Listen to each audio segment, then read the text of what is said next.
آج بھی بڑی اعلیٰ سطح میٹنگ ہوئی.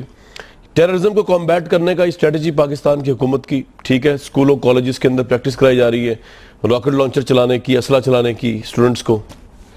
نہیں، یہ تو کوئی اسٹریٹجی نہیں، کوئی کمپریہنسو پلان انفیکٹ ہے ہی نہیں.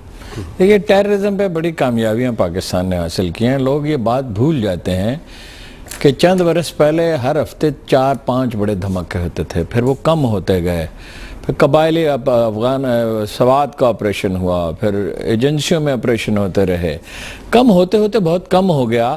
جب مجھے یاد آیا وزیرستان میں ابھی اس میں قبائلی علاقے میں آپریشن ہو رہا تھا جنوبی وزیرستان میں، جی تو میں نے کہا تھا کہ 80% کم ہو سکتے ہیں اس سے، کیونکہ بڑا مرکز ہے وزیرستان. اسے لوگوں نے میرا مذاق اڑایا تھا.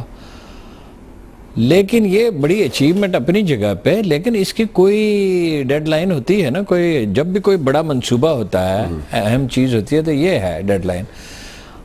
اب اس کا کوئی تعین نہیں کیا جا رہا اور منصوبہ جامع نہیں ہے. فوج تو اپنا رول پلے کر رہی ہے، وزیر اعظم نے ٹھیک مبارکباد دی ہے خفیہ ایجنسیوں کو، لیکن یہ ISI کا کام ہی نہیں ہے.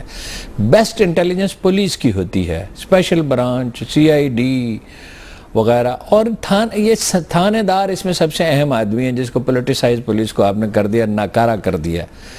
مجرموں کو سزا نہیں ملتی، تفتیش ہوتی نہیں ہے. سول ادارے بالکل کوئی کام نہیں کر رہے. ہم نے چھوڑ دیا اس کو فوج پہ.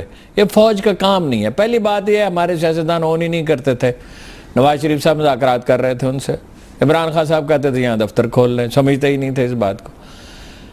لیکن آخر کار قوم کو سمجھ آئی، اس کو اون کرنا پڑا. لوگوں نے کنفیوز بہت کیا، جسے خلط مبحث کہتے ہیں، بحث کو الجھایا. لیکن جب تک سول ادارے نہیں ہوں گے، تمام تاریخ یہ ہے، پولیس جب تک نہیں ٹھیک ہوگی، سول ایجنسیاں جب تک ٹھیک نہیں ہوگی.